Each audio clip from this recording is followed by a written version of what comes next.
नमस्कार, आप देख रहे हैं वीआईपी न्यूज। मैं हूं आपके साथ शुभांगी ठाकुर। बढ़ते हैं खबरों की ओर।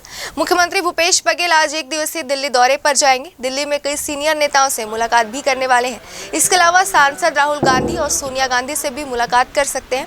पार्टी में चल रही गतिविधियों और सरकार के कामकाज की जानकारी देंगे। वहीं आगामी कार्य योजना की भी चर्चा करते हुए नजर आएंगे। आपको बता दें कि मुख्यमंत्री भूपेश बघेल कल दिल्ली जाने वाले थे, लेकिन एक कार्यक्रम में शामिल होने के कारण कल नहीं जा पाए थे।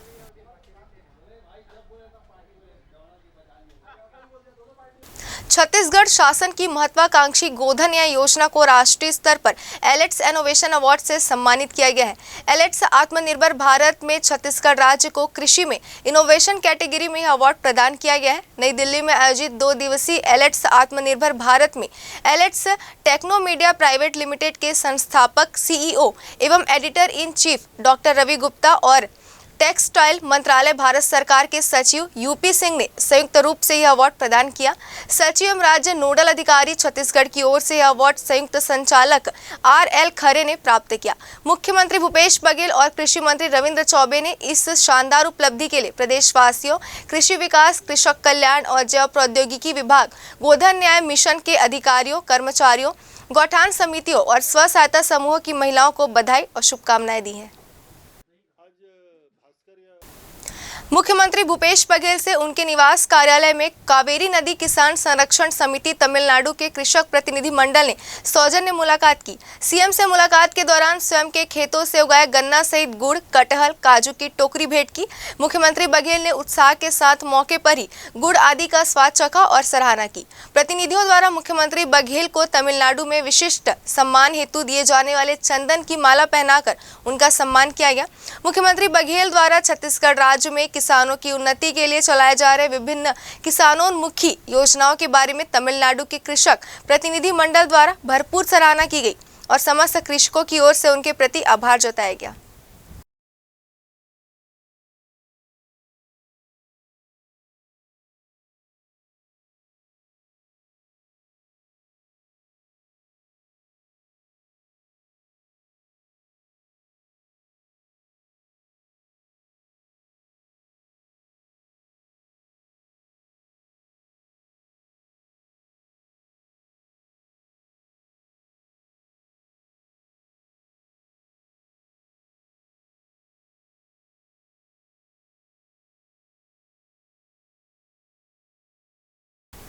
राष्ट्रीय जनजातीय साहित्य महोत्सव के अवसर पर रायपुर के पंडित दीनदयाल उपाध्याय ऑडिटोरियम में 3 दिवसीय हस्तकला प्रदर्शनी का आयोजन किया गया है। यहां विभिन्न विभागों और जनजातीय समूहों के 29 स्टॉल लगाए गए हैं। प्रदर्शनी में अनाज से बनी सुंदर पेंटिंग का भी स्टॉल लगा हुआ है। धान, मक्का, चावल, मूंग जैसे विभिन्न अनाजों के उपयोग से राज्यपाल अनुसुईया उइके, महानायक अमिताभ बच्चन से लेकर स्वतंत्रता संग्राम सेनानियों और भगवान की सुंदर पेंटिंग बनाई गई है। हमारे संवाददाता खोमन साहू ने स्टॉल का जायजा लिया।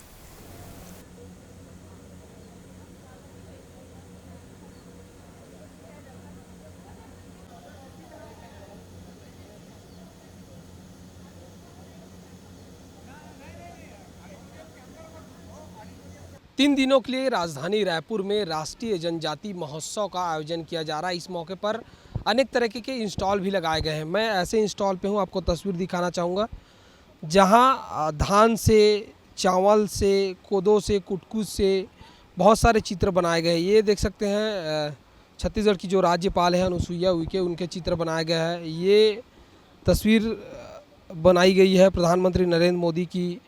इसमें अनेक प्रकार से चीज़ों का यूज़ किया गया है। हमारे साथ रानी निषाद है, उनसे ही बात करेंगे जिन्होंने ये सारी चीज़ें बनाई हैं। कैसे मन में आया कि रागी, कोदो, कुटकी से इस तरह की चित्रकला बनाई जा सके? सबसे पहले तो बताऊंगी भैया, क्योंकि जिस समय ना गलवान घाटी और भारत के बीच युद्ध हुआ था तो भारत के बहुत से सैनिक शहीद हो गए थे। मेरे को इतना मन में गुस्सा आया, मैं भी जाके उनको मारने का मन किया। लेकिन ऐसा तो नहीं कि हर कोई सैनिक बन सकता है, तो मेरे को लगा क्यों ना अपन जो भी चाइना का चीज़ें जो उपयोग करते थे वो ना अपन बहिष्कार कर अपन जो स्वदेशी चीज़ है वो उसका उपयोग करके कुछ क्रिएटिविटी करके तो मैं राखी में 2019 में राखी का बनाया था। 6 राखी बनाई थी मैं। काफ़ी लोगों का डिमांड रहा, बहुत रिस्पॉन्स आया, व्हाट्सएप वगैरह सोशल मीडिया का। तो मैंने फर्स्ट साल 2000 राखी बनाई थी, उसके बाद मैंने नेक्स्ट ईयर 30,000 राखी बनाई थी और हाल ही में 2021 में मैंने 1 लाख राखी बनाई थी, जिसमें हम लोग 50 लड़कियों का ग्रुप है और 80 बीजों का उपयोग करते हैं, जिसमें धान, चावल, कोदो, गेहूँ, खीरा का बीज, ककड़ी का बीज, तोरई, डोरका, जितना भी ग्रामीण अंचल में जो कि सब्जी उगाते हैं ग्रामीण दीदियाँ, वो सब बीजों का मैंने उसमें उपयोग किया है। और मैं चाहती हूँ कि छत्तीसगढ़ की संस्कृति को लोग जाने कि ये एक ऐसा ब्रांड हो जिसमें ये लोग जाने कि ये छत्तीसगढ़ से आता है। छत्तीसगढ़ जैसे हमन बोलथन कि धान के कटोरा हरे करके, तो छत्तीसगढ़ की संस्कृति के एक पहचान देवर ये छोटे से प्रयास करे में हैं और साथ में लोगन ला भी रोजगार मिले। मैं पलायन करत बहुत से महिलाएं मन ला देखो, 1 महीना के 2 महीना के बच्चा मन ला लेके ओमन हा MP, महाराष्ट्र ईंटा बनाए बर जाते, तो का बर इतना बहुत कष्ट सहना पड़ते ओमन ला। मेन हमर ये हो जाते कि रोजगार के समस्या आ जाते हैं हमारे छत्तीसगढ़ में।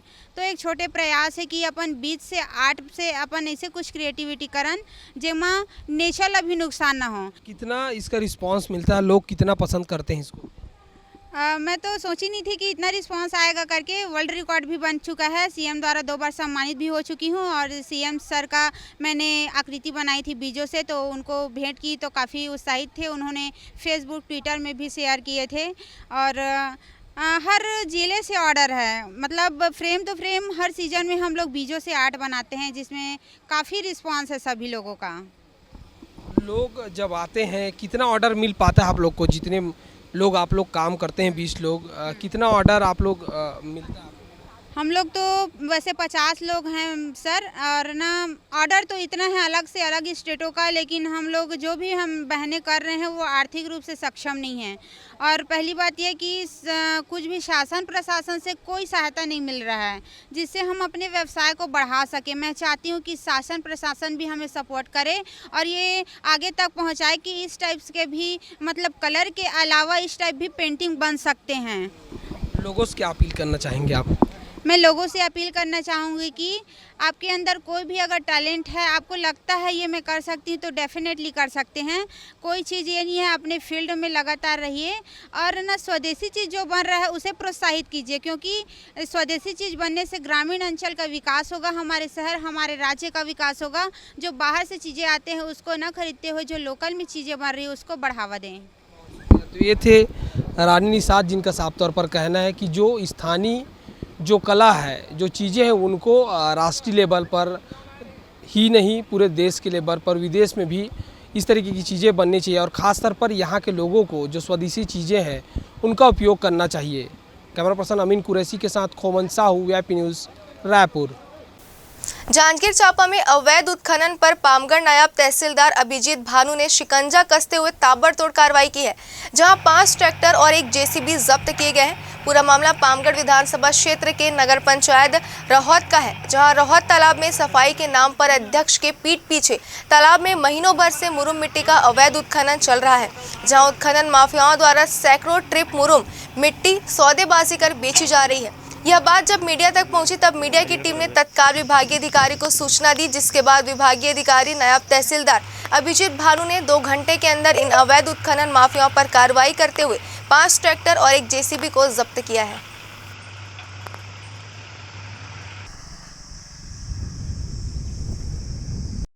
ये बात मुझे अभी संज्ञान में आई है कि राहौर नगर पंचायत में तालाब में अवैध मुरुम का उत्खनन किया जा रहा है। इस पर त्वरित कार्रवाई की जाएगी। इस पे जांच दल गठित करके भेजा जाएगा तथा साथ ही मेरे द्वारा माइनिंग डिपार्टमेंट को भी ज्ञापन और लेटर जारी कर दिया जाएगा। देखिए, जांच का विषय है, ये बात तो अभी तो हमारे संज्ञान में आई है। इस पे जांच के बाद जैसा भी उस पे पता चलेगा उसके हिसाब से कार्रवाई निम्नानुसार की जाएगी। इस पे mango Frooti fresh and juicy. गर्मी में अपने आप को तरोताज़ा करने के लिए अगर आप फ्रूटी पी रहे हैं तो ज़रा हमारी इस खबर पर ज़रूर ध्यान दीजिएगा, क्योंकि हो सकता है कि फ्रूटी पीने के बाद आप अस्पताल न पहुंच जाएं। जी हां, एक ऐसा ही मामला राजनांदगांव के पेंड्री में देखने को मिला है। पेंड्री के एक बच्चे ने पेंड्री स्थित एक दुकान से 4 मैंगो फ्रूटी खरीदी, जिसके कुछ ही देर बाद इन मैंगो फ्रूटी से जिंदा इल्लियां निकलनी शुरू हो गई, जिससे बच्चे घबरा गए और अपने परिजनों को इसकी सूचना दी। हालांकि फ्रूटी पीने से कोई बच्चा बीमार नहीं हुआ है। ऐसा माना जा रहा है कि मैंगो फ्रूटी के डीलर एक्सपायरी डेट और पुरानी माल को खपाने में लगे हुए हैं, जिससे इल्लियां निकल रही है। हालांकि परिजनों ने इसकी शिकायत नहीं की है। वहीं खाद्य विभाग इस ओर अनदेखी किए हुए है। अब जब भी अगर आप पैक वस्तु खाते हैं तो ये जरूर सुनिश्चित कर लें कि क्या वो आपके खाने योग्य है या नहीं। दुकान ले लाया है कान्हा पब्लिक के अस्तर में डाला है। अरे तेरी रे यहाँ नहीं देखा। बाद में देखा तो मैं छेद कर दिया उस पर।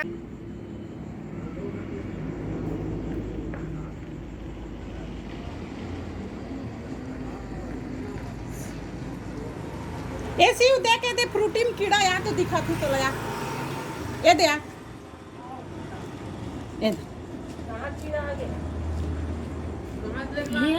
ये दे दे के कहाँ ले कहाँ से कुकरी दुकान ले लाया है कान्हा पब्लिक के अस्तर में डाला है। अरे तेरी रे यहाँ नहीं देखा। जी मैं दुकान में बैठा था, हमारा जनरल स्टोर का दुकान है।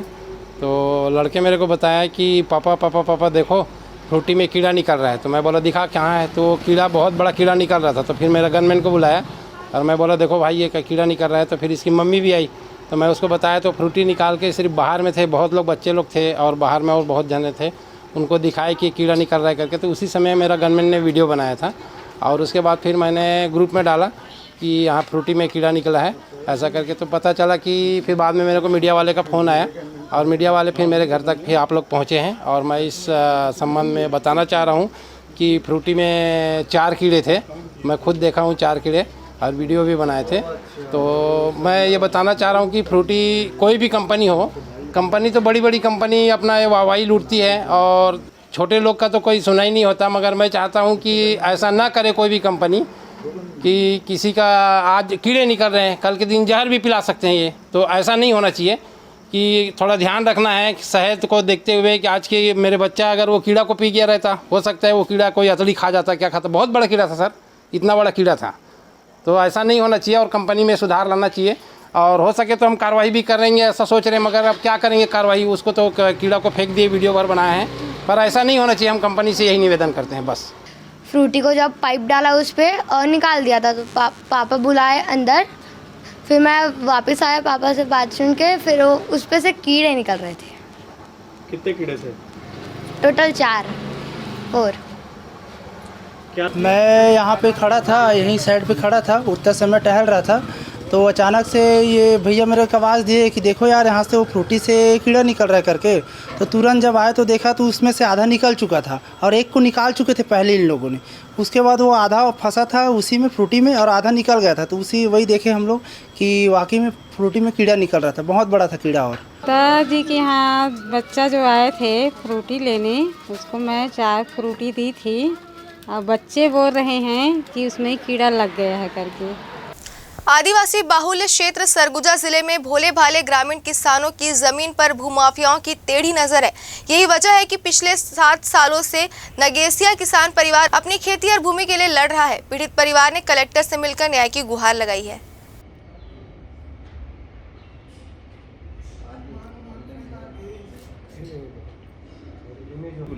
मोर जमीन ला कोई आदित्य नारायण बिना नामांतर बिना संशोधन कराए कोई व्यक्ति जग बेच दे, से मुझे परेशानी है। तो कितना ज़मीन है, कब के मामला है?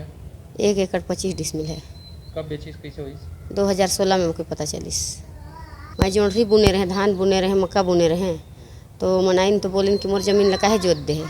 तो मैं बोले कि ज़मीन तो हमर है, हमन कमाते खाता था ना, सेटलमेंट ज़मीन है तो कैसे तोड़ हो गइस। तो नहीं मैं खरीदे हो तो केकर से खरीदे हस। तो मन फिर मोर जो पैसा लानिन बोलिन कि पैसा ले ले और ज़मीन ला छोड़ दे, तो गरीब आदमी है समर से नहीं लेट पावे। तो मैं बोले पैसा नहीं लूँ, मैं रजिस्ट्री ले आना, हमन तो बेचे नहीं हन। तो मन फिर फर्जी रजिस्ट्री लानिन, फिर फर्जी रजिस्ट्री लानिन। तो मैं तहसील गए तो मैं नामांतर संशोधन खोजवाएँ तो मन कर कुछ नहीं है। फिर तहसील गए तो नामांतर संशोधन खोजवाएँ तो कुछ नहीं रही। फिर कलेक्टर जगह तो कलेक्टर जो डालें तो कलेक्टर फिर भेजीन। तो फिर जांच करे बराइन पटवारी मन तो बोलिन कि हाँ ज़मीन तो नहीं है, सही ज़मीन है, इन्हीं का है इसे। फिर उन लोग ज़बरदस्ती हम लोग को थाना में रिपोर्ट कर दिए। अभी कुछ नहीं करत है। हमन 6ठवा पे से गए लुंड्रा में और हमार केस ला फिर खारिज कर दें। तो फिर हमन कलेक्टर साहब जगाए हन कि हमन ला ज़मीन चाहिए और ज़मीन हमर उतने है महेश सिंह पवन सिंह का दरवाज़ा में छोटा सा झाला बनाए कि हमन दूसरा के झाला में हन अभी हमार ज़मीन नहीं है, बस 1.25 एकड़ ज़मीन है, हम 4 ठो लड़का हैं। और थाना में भी ओमन 4 लाख पैसा देते रही ना, 1 ठो गाड़ी देते रही ना, मोर दोनों लड़का ला बोलत रही कि नौकरी देबो, और तुमने ज़मीन ला छोड़ दा, 4 लाख पैसा ले ला और ज़मीन ला लिखा इसे बोलत रही। तो अभी अनीता जैन कब्जा करी से, वो कहाँ के है? अंबिकापुर के रहने वाला है। कैसे कब्जा कर ली से? तो बोली इसकी ज़मीन मोर है, ये ज़मीन को मैं खरीदे हूँ, ये ज़मीन को मैं खरीदा हूँ और ये ज़मीन को संतोष की का पता चली? तो 2016 में हमारा पता चली। लुंड्रा ब्लॉक से किसान समुदाय के 2 शंकर किसान और उनकी पत्नी 2 लोग आए थे। उनका ये कहना था कि उनके नाना नानी ने गिरवी रखा था अपनी ज़मीन को कुछ पैसे लेकर के, और गिरवी रखने के बाद इसने पैसा चुका लिया, लेकिन आज के डेट में उसकी ज़मीन पर उसका कब्ज़ा नहीं है और कब्ज़ा किसी दूसरे व्यक्ति का है और दस्तावेज़ में भी उनका नाम है। इनका ये कहना है कि हमने रजिस्ट्री नहीं किया है लेकिन उनका नाम है। तो इस संबंध में अभी उनके प्रकरण को संज्ञान में लिया गया है और तहसील से सारे रिकॉर्ड भी मंगवा गए हैं। उसमें अब देखते हैं कि किस तरह से इनका भूमि का हस्तांतरण हुआ है, और न्यायालय में प्रकरण तहसीलदार के यहाँ प्रकरण भी चला है, उसमें पेशी में उपस्थित भी हुए हैं। तो किस वर्ष में इनका जो रिकॉर्ड ऑफ राइट है उसमें से इनका नाम कटा है, दूसरे का आया है, और हस्तांतरण होते हुए वर्तमान में जो भूमि स्वामी है उनके पास कैसे आया है, इसको हम लोग देखेंगे, जांच का विषय है, कार्रवाई करेंगे। श्याम प्रसाद मुखर्जी महाविद्यालय सीतापुर में ऑनलाइन एग्जाम देने के लिए उत्तर पुस्तिका लेने हजारों की संख्या में छात्र छात्राएं पहुंचे, लेकिन महाविद्यालय की लचर व्यवस्था को देखते हुए छात्र छात्राओं में जमकर आक्रोश देखा गया। पूरा मामला सीतापुर श्यामा प्रसाद मुखर्जी महाविद्यालय का है, जहां तपती धूप में हजारों की संख्या में छात्र छात्राएं उत्तर पुस्तिका लेने महाविद्यालय पहुंचे, लेकिन महाविद्यालय में उत्तर पुस्तिका उपलब्ध ही नहीं थी। संस्था के शिक्षक के द्वारा आश्वासन ही दिया जा रहा था। सुबह से आश्वासन देकर दोपहर तक उत्तर पुस्तिका महाविद्यालय में नहीं पहुंची। वहीं इस तपती धूप को देखते हुए महाविद्यालय में छात्रों के लिए पीने के लिए पानी तक की व्यवस्था नहीं रही। वहीं महाविद्यालय में लगे वाटर फिल्टर खराब स्थिति में पड़े हुए थे। तत्काल बनवाना चाहिए था, बट ये कॉलेज की लापरवाही है। और प्रिंसिपल से हम के साथ ही संपर्क करने की कोशिश की तो उनसे संपर्क भी नहीं हो पा रहा है। जब उनके महाविद्यालय में 1800 से 2000 छात्र आ रखे हैं तो प्रिंसिपल को भी उपलब्ध रहना चाहिए। कभी भी किसी प्रकार की घटना हो जाए तो हम प्रिंसिपल से संपर्क कैसे करेंगे? यहाँ पर जैसे कि उत्तर पुस्तिका मिलना है, इसी कारण सभी छात्र छात्रा आए हुए हैं। और रहा पानी की समस्या, एक्चुअली कल तक पानी की समस्या ठीक थी, पानी आ रही थी, लेकिन उस पर कुछ टेक्निकली प्रॉब्लम आई थी जहाँ पर मुझे पता चला। इससे पहले कुछ 4-5 दिन पहले एक प्रॉब्लम आई थी, जिसको सॉर्टेड आउट किया गया था। और इलेक्ट्रॉनिक चीज़ है, कल कुछ हल्का सा उसमें फॉल्ट हुआ था जिसके कारण पानी की समस्या हुई, और जिसे आते के साथ ही एक माइनर सा प्रॉब्लम था जिसको यहीं के स्टाफ ने वहाँ पर फिक्स करने के बाद अभी प्रॉब्लम सॉल्व हो गया। नहीं, ये बात सही है। एक्चुअली प्रॉब्लम क्या है कि यूनिवर्सिटी के साइड से बहुत कम उत्तर पुस्तिका दिया गया है। जैसे जितने स्टूडेंट थे उसके साथ जो बुक आना चाहिए उसे कंपेयर में आधे से भी कम बुक आए हुए थे, और उसके कारण जितनी बुक थी वो बांट दिया गया था। और अभी फिर से यूनिवर्सिटी में उनको बताया गया, उसके बाद फिर बुक अभी आ रही है, जो जिसके एग्जाम कल है, अब उनको प्रायोरिटी से दिया जाएगा कि हाँ ठीक है, यूनिवर्सिटी शायद बुक निकल गई है। अभी मैं जब प्रिंसिपल मैम से बात हुआ और वहाँ से निकलने के बाद आज ये है कि बच्चों को जो जिनके एग्जाम कल हैं उनको प्रायोरिटी में सबको बुक बांट दिया जाए। इसके लिए भी कोऑर्डिनेट किया गया है। सरगुजा जिले के सीतापुर सामुदायिक स्वास्थ्य केंद्र अपनी व्यवस्था और अस्पताल की सुंदरता को लेकर पूरे प्रदेश में एक अलग पहचान बनाए हुए हैं, जिसमें पिछले साल कायाकल्प में पूरे प्रदेश में दूसरे स्थान पर रही थी, जिसके तारतम्य में आज पुनः राज्य से कायाकल्प की टीम निरीक्षण में आई हुई थी, जहां अस्पताल की व्यवस्था और साफ सफाई का जायजा लिया। वहीं अस्पताल प्रबंधन के कार्यकर्ताओं के कार्यों को सराहा भी और खूब तारीफ की। आपको बता दें कि इस दौरान जिला चिकित्सा अधिकारी भी इस मौके पर उपस्थित हुए और उन्होंने कहा कि इस बार यह कोशिश है कि इस बार हम प्रथम स्थान पर आए। ऐसी कोशिश जारी रहेगी, जिसके निरीक्षण के लिए राज्य से टीम आई हुई है।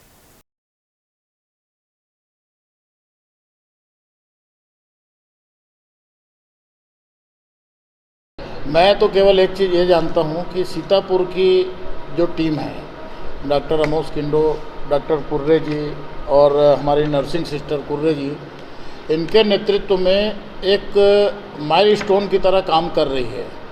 और जहाँ तक पिछले बार की बात थी, हमारे प्रिंसिपल सेक्रेटरी मैडम जब आई थी तो she was very pleased to see this hospital in this interior region. इस क्षेत्र में जहाँ पर इतना पिछड़ा है, यहाँ से 10 किलोमीटर में जसपुर का बॉर्डर शुरू हो जाता है, उन जगहों को देख के वो गदगद हो गई थी और प्रेरित होते हैं सारे लोगों का, ये लोगों का टीम वर्क है और एक अच्छा है। उम्मीद करते हैं जो हम लोग पिछले साल दूसरे नंबर पे थे, शायद इस समय छलांग लगा पाए। कवर्धा में लगातार नगर पंचायतों में अविश्वास प्रस्ताव का दौर चल रहा है। अब नगर पंचायत पांडातराई के बाद नगर पंचायत लोहारा में अविश्वास प्रस्ताव की मांग पार्षदों में उठी है। नगर पंचायत लोहारा के भाजपा और कांग्रेस के 10 पार्षदों ने मिलकर नगर पंचायत अध्यक्ष के खिलाफ मोर्चा खोल दिया। अविश्वास प्रस्ताव की मांग कलेक्टर से कर दी है। पार्षदों ने नगर पंचायत अध्यक्ष पर मनमानी करने सहित गंभीर आरोप लगाए हैं।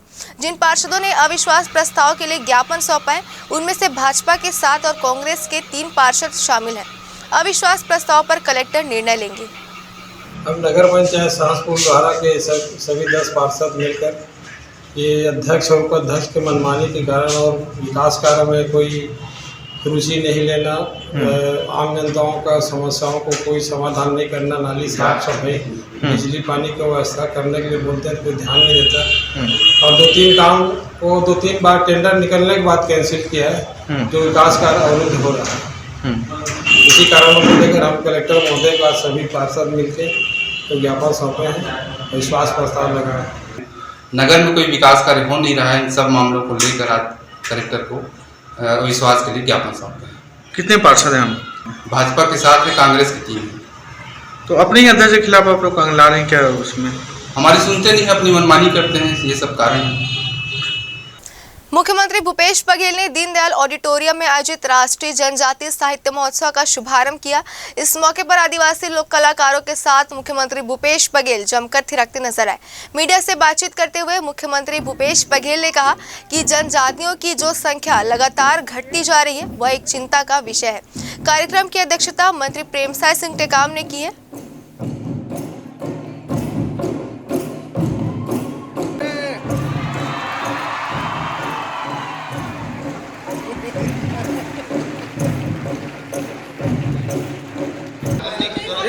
छत्तीसगढ़ में 16 प्रकार की बोली और भाषा है, जिसमें कुड़ुक है, सुरगुजिया है, हमारे भतरा है, मुरिया है, मारिया है, गोड़ी है, हल्बी है, छत्तीसगढ़ी है, सादरी है। तो 16 प्रकार के ऐसी बोली और भाषा है जिसमें पहली और दूसरी कक्षा में बच्चों को पढ़ाया जा रहा है। दूसरी बात यह है कि अब बस्तर में एक और खासकर प्रशासनिक अधिकारी जो वहाँ जाते हैं, पदस्थ होते हैं, तो उसके लिए भी एक लैंग्वेज तैयार किया गया है कि ताकि वो लोग वहाँ के जो हितग्राहियों से या आम आदिवासियों से बात करना है, हल्बी और गोड़ी कम से कम उसके पास प्रशासनिक रूप से जो बातचीत करना है अधिकारियों को, क्योंकि अब विभिन्न राज्यों से आते हैं, उनको मालूम नहीं रहता, हम ही लोगों को हल्बी गोड़ी नहीं मालूम, लेकिन यदि उसे बात करना है तो उसके लिए भी एक साहित्य उपलब्ध कराया गया है, उसे ट्रेनिंग भी दी जा रही है ताकि वहाँ के लोग अपनापन महसूस करें और अपनी बात खुल के कह सकें। राजधानी रायपुर में भाजपा पार्षद दल ने नगर निगम का घेराव कर दिया। इस घेराव के पीछे सभी पार्षदों ने रायपुर में जल संकट को मुख्य वजह बताई है और बताया कि रायपुर के आउटर स्थित लगभग सभी इलाकों में लोग पानी की समस्या से जूझ रहे हैं। कई बार इसे लेकर फरियाद की गई है, इसके बावजूद भी पानी की समस्या लगातार बढ़ती ही जा रही है। प्रदर्शन के दौरान कुछ भाजपा पार्षद नगरीय प्रशासन मंत्री और महापौर एजाज ठेबर का मुखौटा पहने लोगों को शहनाई बजाकर जगाते भी नजर आए। नगर निगम की नेता प्रतिपक्ष मीनल चौबे ने बताया कि अमृत जल मिशन के तहत अब तक 14 से भी ज्यादा पानी टंकी का निर्माण कराया जाना था, लेकिन अब तक कुछ ही टंकियों का निर्माण हो पाया है।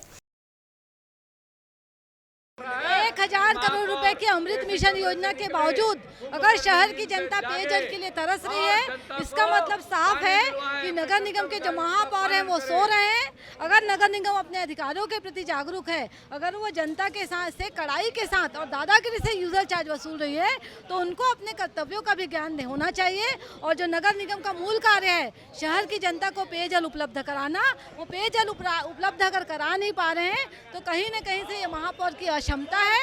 नगर निगम के अधिकारियों के द्वारा उनकी कितनी बार समीक्षा, वो नगर निगम के महापौर जी ने कितनी बार समीक्षा की है और आखिर इस समीक्षा में होता क्या है, क्यों शहर की जनता पानी के लिए तरस रही है। लगभग 15 वर्षों से इस नगर निगम में कांग्रेस के महापौर हैं, बावजूद इसकी जनता है वो पीने के पानी के लिए तरस रही है। तो ये बहुत शर्म की बात है। आज महापौर को जगाने के लिए भारतीय जनता पार्टी पार्षद दल यहाँ पर केंद्रीय मंत्री ज्योतिरादित्य सिंधिया अपने 2 दिवसीय प्रवास पर राजनांदगांव पहुंचे, जहां वह बीते दिन केंद्रीय मंत्री सिंधिया टेटसरा पहुंचे। टेटसरा स्थित बीपीओ सेंटर का निरीक्षण किया और बीपीओ सेंटर में अधिकारियों से योजनाओं के संबंध में जानकारी ली।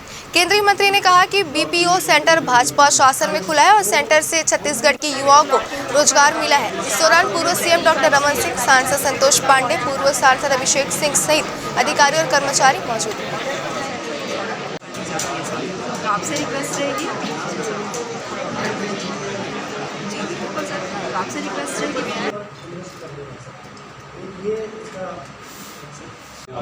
कार्यकाल में आज जिले में स्थापित किया गया।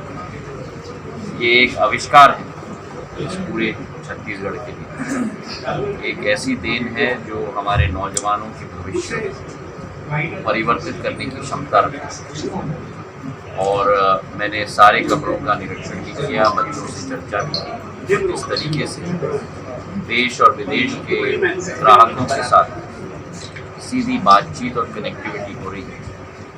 उससे एक एक्सपोजर भी हमारे बच्चों को तीव्र गति से मिल रहा है और मुझे विश्वास है कि ऐसे योजनाओं से हमारे छत्तीसगढ़ के नौजवानों को भी एक नई ऊर्जा अपने भविष्य को बनाने की राजनांदगांव में केंद्रीय मंत्री ज्योतिरादित्य सिंधिया ने कलेक्ट्रेट सभा कक्ष में प्रेस वार्ता ली। प्रेस वार्ता के दौरान उन्होंने कहा कि देश भर में 112 जिलों को आकांक्षी जिले बनाए गए हैं, जिनमें 10 जिला छत्तीसगढ़ में है, जिसमें एक जिला राजनांदगांव है। पीसी के दौरान पूर्व सीएम डॉक्टर रमन सिंह, सांसद संतोष पांडे मौजूद रहे।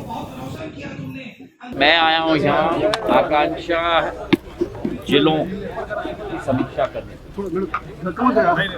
जो मुख्यमंत्री और जो प्रदेश सरकार गरीबों की प्रधानमंत्री आवास योजना में अपना भागीदारी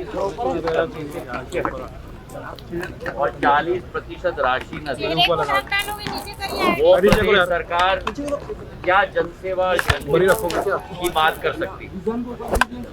मैंने इस आकांक्षा जिलों की योजना के तहत जो समीक्षा की, राजनांदगांव में निरीक्षण भी किया है। टेडेसरा में मैं बीपीओ सेंटर में भी गया हूं, जो रमन सिंह जी के कार्यकाल में स्थापित हुआ था। स्वयं सहायता समूह से मैं मिला भी और कई मुद्दों पर हमें तीव्र गति से कार्य करना है। कुपोषण पर बहुत ध्यान हमको देना है, स्थिति यहाँ ठीक करनी है। प्राइमरी स्कूल से सेकेंडरी स्कूल में जाने वाले हमारे विद्यार्थियों का ड्रॉप आउट रेट बहुत हाई है, इसे भी हमें कम करना है।